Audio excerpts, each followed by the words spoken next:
So whether it be economics or education, if you actually believe what the left tells you, conservatives, we never actually believe in the merit of our argument.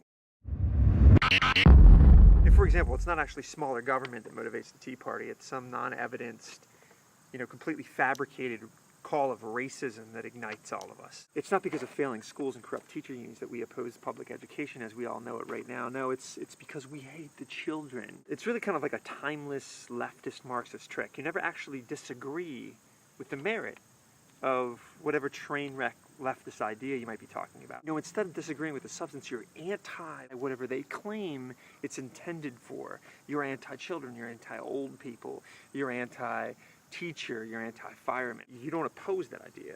You're anti its intended benefactor.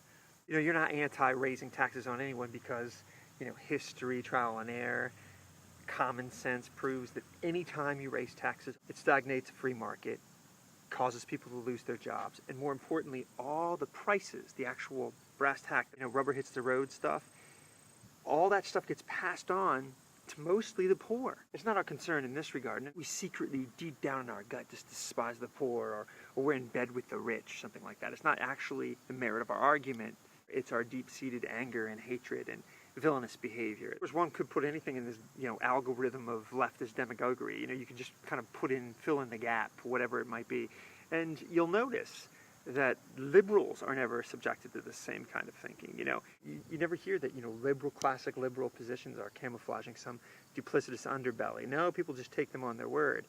Leftist ideas are never put through this gauntlet.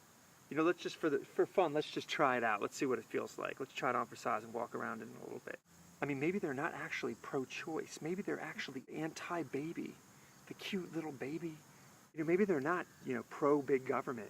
Maybe they just hate blacks and minorities.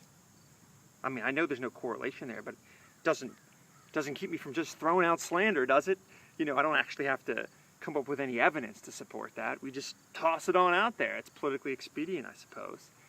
And, perhaps their union support really isn't intended to strengthen unions. Maybe it's just meant to launder money back to the Democratic coffers and political campaign funds.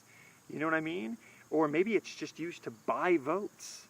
I could go on and on and on, but you get the point. Liberals do this because if they don't do this, they have to actually argue their positions on the substance. They actually have to take issue by issue and defend it. They don't want to do that.